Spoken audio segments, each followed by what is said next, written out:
In this article, it says, ParaZero attained $1 million in revenue in the year of 2021.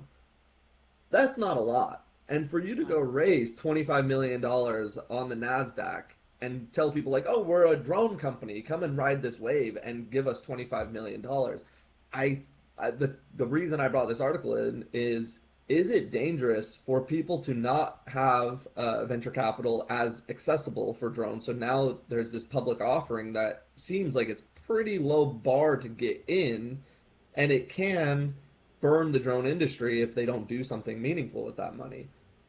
Well, this will actually, we'll probably circle back to this theme a little bit later. Market conditions are changing even outside the drone industry. So this is kind of a primary. This is like my hobby horse right now, as a natural purveyor of doom, I suppose.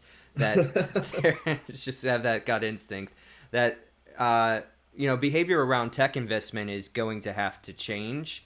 Uh, just because the faucet has been turned off from the Fed.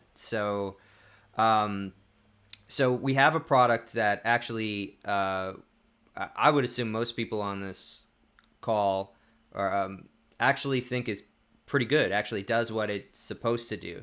So, but the question I think you're pushing is like, is it this good? Is it worth this much money? And is that overhype going to backfire on the perception of the drone industry in general, or even the perception, not even on a public sphere, but from investment?